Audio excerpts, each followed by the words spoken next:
ഇനി അടുത്ത അഞ്ചാമത്തെയാണ് explain the sales management process in detail and discuss the contemporary trends in the field. അതായത് sales management process എന്താണ്, എന്തൊക്കെയാണ് അതിലെ കണ്ടംപററി ആയിട്ടുള്ള ട്രെൻഡ്സുകൾ എന്നുള്ളതാണ് നമ്മളോടുള്ള ചോദ്യം.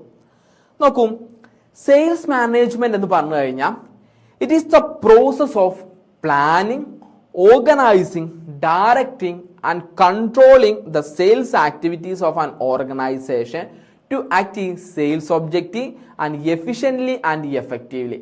എഫിഷ്യൻ്റ് ആയിട്ട് എഫക്റ്റീവ് ആയിട്ട് നമ്മുടെ സെയിൽസ് ഒബ്ജക്റ്റീവ്സ് അറ്റൈൻ ചെയ്യുന്നതിന് വേണ്ടിയിട്ട് നമ്മൾ കൃത്യമായിട്ട് പ്ലാനിങ് ചെയ്യുക, അതിനെ ഓർഗനൈസ് ചെയ്യുക, അതിനെ ഡയറക്റ്റ് ചെയ്യുക, അതിനെ കൃത്യമായി കൺട്രോൾ ചെയ്യുക എന്നുള്ളതാണ് എന്തെന്ന് പറയുന്നത് സെയിൽസ് മാനേജ്മെന്റ് എന്ന് പറയുന്നത്. അതായത് ഓവറോൾ സെയിൽസ് മാനേജ്മെന്റ് അല്ലെങ്കിൽ ഓവറോൾ സെയിൽസ് പ്രോസസിനെ കൃത്യമായിട്ട് എന്ത് ചെയ്യുക, പ്ലാൻ ചെയ്ത് അതിനെ കറക്റ്റായിട്ട് എക്സിക്യൂട്ട് ചെയ്തുകൊണ്ട് നമ്മളുടെ സെയിൽസ് ഒബ്ജക്റ്റീവ് എന്ത് ചെയ്യുക, കറക്റ്റ് എഫിഷ്യൻ്റ്ലി അച്ചീവ് ചെയ്യുക, അതിന് വേണ്ടിയിട്ട് എന്ത് ചെയ്യുക, കറക്റ്റായിട്ട് പ്രോസസ് ചെയ്യുക എന്നുള്ളതാണ് സെയിൽസ് മാനേജ്മെന്റ് കൊണ്ട് ഉദ്ദേശിക്കുന്നത്.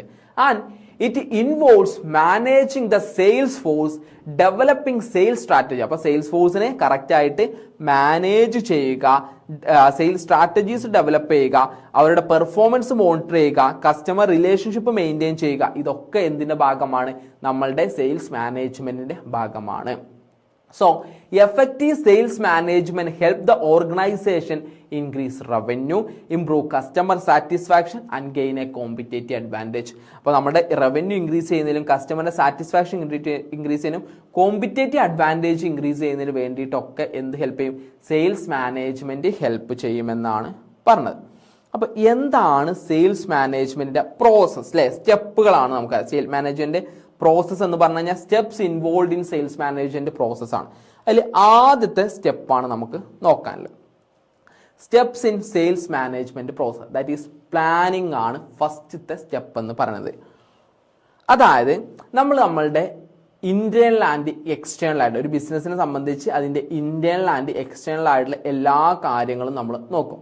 എന്നിട്ട് അതിനെ ബേസ് ചെയ്തിട്ട് വേണം നമ്മൾ എന്ത് ചെയ്യാൻ വേണ്ടിയിട്ട് നമ്മുടെ ഒബ്ജക്റ്റീവ്സ് കാര്യങ്ങൾ, Indian resource to be set objective, അത് വെച്ചിട്ട് നമ്മൾ എന്ത് ചെയ്യും, നമ്മൾ ഒബ്ജക്റ്റീവ്സ് നോക്കും. അപ്പോൾ നമ്മുടെ ഇന്റേണൽ എക്സ്റ്റേണൽ ആയിട്ടുള്ള എൻവയോൺമെന്റ് നോക്കിയിട്ട് അതുപോലെ ഇന്റേണൽ ആയിട്ടുള്ള റിസോഴ്സസിനെ ബേസ് ചെയ്തിട്ട് നമ്മൾ ഒബ്ജക്റ്റീവ്സ് കാര്യങ്ങൾ സെറ്റ് ചെയ്യും. അതാണ് നമ്മുടെ പ്ലാനിങ്. എന്ത് ചെയ്യണമെന്നുള്ളത് ഡിസൈഡ് ഇൻ അഡ്വാൻസ്, മുൻകൂട്ടി നമ്മൾ ഡിസൈഡ് ചെയ്യും. അതാണ് first steps, that is planning എന്ന് പറയുന്നത്. രണ്ടാം സ്റ്റെപ്പ് ഓർഗനൈസിങ് ആണ്. അതായത് here it is determine the functions and the structure in the sales team. നമുക്ക് എന്ത് ചെയ്യണം, ഓർഗനൈസ് ചെയ്യണം, ഇതിന് ആവശ്യമായുള്ള കാര്യങ്ങളൊക്കെ നമുക്ക് എന്ത് ചെയ്യണം, എത്തിക്കും. അപ്പോൾ അതിനെ കൃത്യമായിട്ട് ഫംഗ്ഷൻ ചെയ്യിപ്പിക്കുക, അതിനെ സ്ട്രക്ചർ ചെയ്യിക്കുക എന്നുള്ളതാണ് ഓർഗനൈസിംഗിൽ വരുന്നത്. അപ്പോൾ നമ്മൾ അതിന് വേണ്ട എല്ലാ കാര്യങ്ങളും, ഇപ്പോൾ ടീം ആയിരിക്കും അല്ലെ, സെയിൽസ് പേഴ്സൺസ് ആയിരിക്കും, അത് നമ്മളിവിടെ എന്ത് ചെയ്യും, സെറ്റപ്പ് ചെയ്യുകയാണ് ചെയ്യാം. നെക്സ്റ്റ് നമുക്ക് എന്തൊക്കെ വേണമെന്നുള്ളതൊക്കെ നമ്മൾ പ്ലാൻ ചെയ്ത് അതിന് എന്ത് ചെയ്യാം, ഓർഗനൈസ് ചെയ്ത് വെച്ചാൽ ഇതിലോട്ടൊക്കെ ആൾക്കാരെ പൊസിഷൻസ് ഒക്കെ ഉണ്ടല്ലേ, ഇവിടെ ഒരു TL വേണം, അതിൻ്റെ കീഴിൽ 5 എംപ്ലോയീസ് വേണം, അതൊക്കെ നമ്മൾ സ്ട്രക്ചർ ചെയ്ത് വെച്ചു, ഫംഗ്ഷൻസും ക്രിയേറ്റ് ചെയ്തു. ഇനി നമുക്ക് അതിന് വേണ്ടിയിട്ടുള്ള സ്റ്റാഫിങ് അല്ലെങ്കിൽ റിക്രൂട്ട്മെന്റ് കാര്യങ്ങൾ നമ്മൾ ചെയ്യണം. അപ്പോൾ ഐഡന്റിഫൈ ചെയ്യും നമുക്ക് എന്തൊക്കെ റിസോഴ്സസ് കാര്യങ്ങളാണ് വേണ്ടത്, എങ്ങനെയൊക്കെ ആൾക്കാരാണ് വേണ്ടത്, ഏതൊക്കെ പോസ്റ്റിക്ക് ന്യൂ ആയിട്ട് ഹയർ ചെയ്യണം, അതിന് എന്തൊക്കെ ടെസ്റ്റുകൾ നമ്മൾ നടത്തണം, ആപ്റ്റിറ്റ്യൂഡ് ടെസ്റ്റ് വേണം, ഇന്റർവ്യൂസ് വേണം, അത് നമ്മൾ എന്ത് ചെയ്യും, തീരുമാനിക്കുക. അപ്പോൾ റിക്രൂട്ട്മെന്റ് സെലക്ഷനും കാര്യങ്ങൾ നടത്തും. അങ്ങനെ റിക്രൂട്ട്മെന്റ് കാര്യങ്ങൾ വന്നു കഴിഞ്ഞാൽ അവർക്ക് ട്രെയിനിങ് കാര്യങ്ങൾ നമ്മൾ കൊടുക്കും. അതായത് സ്കിൽസ് കാര്യങ്ങളൊക്കെ ഡെവലപ്പ് ചെയ്യും. അതിന് വേണ്ടി ക്ലാസ്സസ്, ഓൺ ദ ജോബ് ട്രെയിനിങ്ങും ഓഫ് ദ ജോബ് ട്രെയിനിങ്ങും നമ്മൾ പ്രൊവൈഡ് ചെയ്യും. പിന്നെ അവരെ കൃത്യമായിട്ട് ലീഡ് ചെയ്യുകയും അവരെ മോട്ടിവേറ്റ് ചെയ്യുകയും ചെയ്യും. അവരെ സെയിൽസ് എന്ത് ചെയ്യാണ്, ആ ഒരു ഗോൾ അല്ലെ, നമ്മുടെ ഈ ഒരു പ്ലാനിങ് നമ്മൾ സെറ്റ് ചെയ്യുന്ന ഈ ഒബ്ജക്റ്റീവ് അറ്റൈൻ ചെയ്യുന്നതിന് വേണ്ടിയിട്ട് നമ്മൾ അവരെ ഡ്രൈവ് ചെയ്ത് മുന്നോട്ട് അവരെങ്ങനെ മോട്ടിവേറ്റ് ചെയ്ത് കൊണ്ടുപോകും. അതുപോലെ തന്നെ അവരെന്ത് കൃത്യമായിട്ട് കൺട്രോളിങ് ചെയ്യും. അതുപോലെ ഓരോ സ്റ്റെപ്പിൽ അവർ ഇവാലുവേറ്റ് ചെയ്യും, അവരെ ആക്ച്വൽ പെർഫോമൻസും അതുപോലെ നമ്മൾ സെറ്റ് ചെയ്തിട്ടുള്ള ഫോർകാസ്റ്റ് ചെയ്ത പെർഫോമൻസ് ഇപ്പോൾ നമ്മൾ കമ്പയർ ചെയ്ത് അവർ കറക്റ്റായിട്ട് വർക്ക് ചെയ്യുന്നുണ്ടോ, എന്തെങ്കിലും വേരിയൻസ് ഉണ്ടോ എന്നുള്ളത് നമ്മൾ നോക്കും. ഇതാണ് സെയിൽസ് ഫോഴ്സ് മാനേജ്മെന്റ് എന്ന് പറയുന്നത്, അല്ലെങ്കിൽ സെയിൽസ് മാനേജ്മെന്റ് പ്രോസസ് എന്ന് പറയുന്നത്. ഇത് കൃത്യമായിട്ട് ചെയ്തു പോയിട്ടുണ്ടെങ്കിൽ നമുക്ക് എന്ത് ചെയ്യാൻ പറ്റുള്ളൂ, കറക്റ്റായിട്ട് നമുക്ക് ചെയ്യാൻ സാധിക്കും. ഇല്ലെങ്കിൽ നമുക്ക് ഒരിക്കലും എന്ത് ചെയ്യാൻ പറ്റില്ല, ഒരു ഓർഗനൈസേഷനും സെയിൽസിൽ സക്സസ് ആവാൻ സാധിക്കില്ല എന്നുള്ളതാണ്. അപ്പോൾ ഇന്ന് കുറച്ച് ട്രെൻഡുകളായിട്ടുള്ള സെയിൽസ് മാനേജ്മെൻറ്റ് ട്രെൻഡുകളുണ്ട്. അത് ഏതൊക്കെയാണെന്നുള്ള അല്ലെങ്കിൽ മോഡേൺ ബിസിനസ് എൻവയോൺമെൻറ്റും ടെക്നോളജിക്കൽ അഡ്വാൻസും വന്നതുകൊണ്ട് തന്നെ സെയിൽസ് മാനേജ്മെൻറ്റ് പ്രാക്ടീസസിലും ഒരുപാട് ചേഞ്ചസ് ഉണ്ടായിട്ടുണ്ട്. അത്തരത്തിൽ വന്നിട്ടുള്ള ഒരു സെല്ലിംഗ് രീതിയാണ് എന്ന് പറഞ്ഞാൽ ഡിജിറ്റൽ സെല്ലിംഗ് എന്ന് പറയുന്നത്. ഇത് നമ്മൾ കൂടുതൽ ആൾക്കാരും ഡിജിറ്റലായിട്ടാണ് അല്ലേ, നമ്മളിപ്പോൾ e-commerce ഒക്കെ വന്നുകൊണ്ട് ഡിജിറ്റലായിട്ടാണ് കൂടുതലും പർച്ചേസ് ചെയ്യുന്നത്. അപ്പോൾ സെയിൽസ് ആക്ടിവിറ്റീസ് കാര്യങ്ങളൊക്കെ ഡിജിറ്റൽ പ്ലാറ്റ്ഫോമിൽ വെബ്സൈറ്റ്, മൊബൈൽ ആപ്സിലൂടെ, സോഷ്യൽ മീഡിയാസിലൂടെയും കാര്യങ്ങളിലൂടെ നമ്മൾ സെല്ല് ചെയ്യുക എന്നുള്ളതാണ് ഫസ്റ്റത്തെ ഒരു contemporary trend in sales management എന്ന് പറയുന്നത്. അപ്പോൾ വൈഡർ മാർക്കറ്റിലൂടെ റീച്ച് ചെയ്യാൻ പറ്റും. ചെറിയ സെല്ലിംഗ് കോസ്റ്റ് ഉണ്ടാവും. സെയിൽസ് പേഴ്സൺ സെല്ലിംഗ് ആകുമ്പോൾ നല്ല സെല്ലിംഗ് കോസ്റ്റ് ഉണ്ടാവും, അത് കുറയ്ക്കാൻ പറ്റും. പെട്ടെന്ന് കമ്മ്യൂണിക്കേഷൻ ചെയ്യാൻ സാധിക്കും. അപ്പോൾ നമ്മളുടെ ഓൺലൈൻ പ്രൊഡക്റ്റിൻ്റെ ഒക്കെ എന്ത് ചെയ്യാണ്, നമ്മൾ ഡെമോൺസ്ട്രേഷൻ വീഡിയോ കോൺഫറൻസിങ്ങിലൂടെ ഒക്കെ ചെയ്യുന്നത് ഏതാണ്, ഡിജിറ്റൽ സെല്ലിങ്ങിൻ്റെ ഭാഗമാണ് കേട്ടോ. അതാണ് ആദ്യത്തെ ട്രെൻഡ്. രണ്ടാമത് CRM കൊണ്ടുവന്നു, കസ്റ്റമർ റിലേഷൻഷിപ്പ് മാനേജ്മെൻറ്റ്. മിക്ക ഓർഗനൈസേഷൻസും എന്താണ് ഈ സെയിൽസ് ഫോഴ്സിനെ കറക്റ്റായിട്ട് മാനേജ് ചെയ്യുന്നതിന് വേണ്ടിയിട്ട്, അവരുമായിട്ട് ഇൻട്രാക്ഷൻ ചെയ്യുന്നതിന് വേണ്ടിയിട്ടൊക്കെ എന്താണ് CRM software, customer relationship management software ആണോ. അപ്പോൾ എംപ്ലോയീസും അവരുടെ കസ്റ്റമേഴ്സും നമ്മൾ കറക്റ്റായിട്ടുള്ളത് എന്ത് ചെയ്യാൻ പറ്റും, ഹയർ അതോറിറ്റി കാണാനും കറക്റ്റായിട്ട് ഇതിനൊക്കെ മോണിറ്റർ ചെയ്യാനൊക്കെ സാധിക്കും. അപ്പോൾ ഇങ്ങനെ വന്നപ്പോൾ കസ്റ്റമേഴ്സിന് ഇൻസൈറ്റ്സ് കാര്യങ്ങളും പേഴ്സണലൈസ്ഡ് ആയിട്ടുള്ള കമ്മ്യൂണിക്കേഷൻ ചെയ്യാനും കസ്റ്റമറിൻ്റെ റീറ്റൻഷൻ ഇമ്പ്രൂവ് ചെയ്യാനും സാധിക്കും. അപ്പോൾ ഇതൊക്കെ എന്ത് ചെയ്യാണ്, നമ്മളുടെ ഇത്തരത്തിൽ സെയിൽസ് മാനേജ്മെൻറ്റ് യൂസ് ചെയ്യുന്ന പുതിയ പുതിയ ട്രെൻഡുകളാണ്. പിന്നെ മറ്റൊന്നാണ് data analytics and artificial intelligence. Data analytics എന്നൊരു വലിയൊരു കോഴ്സാണല്ലേ, ഏറ്റവും കൂടുതൽ ആൾക്കാർ പഠിക്കാൻ പോകുന്ന ഒരു കോഴ്സാണ്. കാരണം നല്ല രീതിയിൽ സ്കോപ്പുള്ളൊരു കോഴ്സാണ്.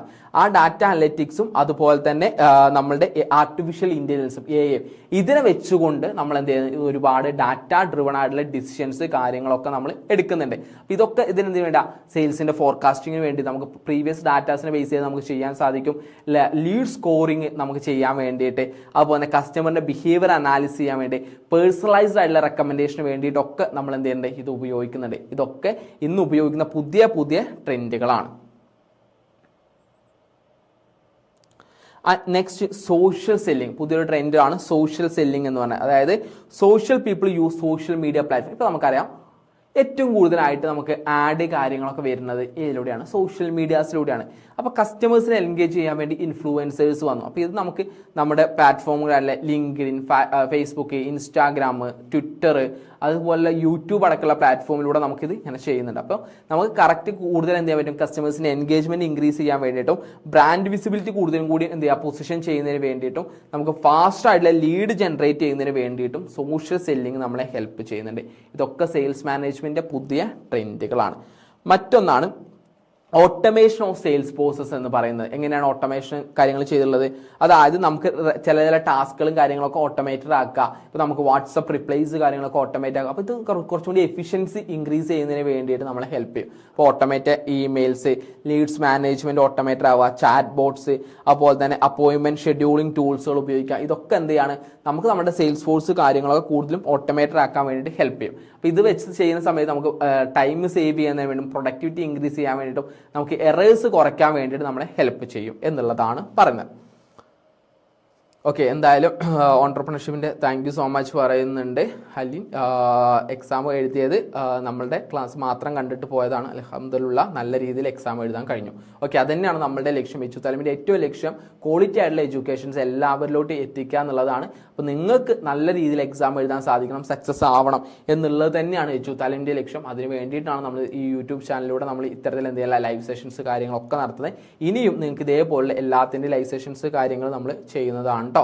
അപ്പോൾ BPCG 171ൻ്റെ നമുക്ക് ആൻസേഴ്സിലെ നമുക്ക് ചെയ്യാം. എന്തായാലും നമുക്ക് ഈ ഒരു സെഷൻ നമുക്ക് വൈൻഡ് അപ്പ് ചെയ്തതിന് ശേഷം നമുക്ക് ആ സെഷൻ്റെ കാര്യങ്ങൾ ചെയ്യാം. ഇതിൻ്റെ ഒക്കെ അപ്ഡേറ്റഡ് ആയിട്ടുള്ള ഇമ്പോർട്ടൻ്റ് ആയിട്ടുള്ള നോട്ട്സ് കാര്യങ്ങളൊക്കെ നമ്മുടെ കമ്മ്യൂണിറ്റി ചാനലിലൂടെ നമ്മൾ അപ്ഡേറ്റ് ചെയ്യുന്നതാണ്. അപ്പോൾ എല്ലാവരും കമ്മ്യൂണിറ്റി ചാനലിൽ അപ്ഡേറ്റ് ആയിരിക്കുക, അതിലോട്ട് ജോയിൻ ചെയ്യാനും മറക്കണ്ട കേട്ടോ. നമ്മൾ പറഞ്ഞു വന്നതിൽ ഇനി ലാസ്റ്റ് പുതിയ ട്രെൻഡ് എന്ന് പറഞ്ഞാൽ that is Omni channel selling. ഇതൊരു പുതിയ ട്രെൻഡാണോ ചോദിച്ചാൽ അല്ല, എന്നാൽ പുതിയ ഒരു ട്രെൻഡാണ് താനും കേട്ടോ. അതായത് customers interact with business through multiple channel. നമുക്ക് ഫിസിക്കൽ സ്റ്റോറുകൾ ഉണ്ടാവും, വെബ്സൈറ്റുകൾ ഉണ്ടാവും, മൊബൈൽ ആപ്ലിക്കേഷൻ ഉണ്ടാവും, സോഷ്യൽ മീഡിയ പ്ലാറ്റ്ഫോം. ഇതിലൂടെ ഒക്കെ നമുക്ക് എന്ത് ചെയ്യാൻ പറ്റും, നമുക്ക് കസ്റ്റമേഴ്സിന് ആ ഒരു ബിസിനസ്സുമായിട്ട് എന്താ കമ്മ്യൂണിക്കേറ്റ് ചെയ്യാം. ഇത് ഒമിനി മൾട്ടിപ്പിൾ ചാൻസ്. അപ്പോൾ നമുക്ക് കസ്റ്റമേഴ്സിന് എക്സ്പീരിയൻസ് ആണെങ്കിലും ഹയസ്റ്റ് കസ്റ്റമർ സാറ്റിസ്ഫാക്ഷൻ ഒക്കെ കൊടുക്കുന്നതിന് വേണ്ടിയിട്ട് നമുക്ക് ഈ ഒമിനി ചാനൽ സെല്ലിങ്ങിലൂടെ ഒക്കെ സാധിക്കും. അപ്പോൾ സെയിൽസ് മാനേജ്മെൻറ്റ് ഡിഫറെൻ്റ് ആയിട്ടുള്ള പുതിയ ട്രെൻഡുകളാണ് നമ്മൾ പഠിച്ച് ഇനിയുണ്ട്. നിങ്ങൾ ഏറ്റവും കുറഞ്ഞത് ഈ ഒരു 6 പഠിച്ചു വെക്കാം. ഒപ്പം ആ സെയിൽസ് മാനേജ്മെന്റ് പ്രോസസ് അല്ലെങ്കിൽ സ്റ്റെപ്പുകൾ ഏതൊക്കെയാണെന്നുള്ളത് പഠിച്ചു വെക്കുക കേട്ടോ. വളരെ ഇമ്പോർട്ടൻ്റ് ആണ്. കൃത്യമായിട്ട് നിങ്ങൾ എന്ത് ചെയ്യുക, ഇത് പഠിച്ചു വെക്കുക.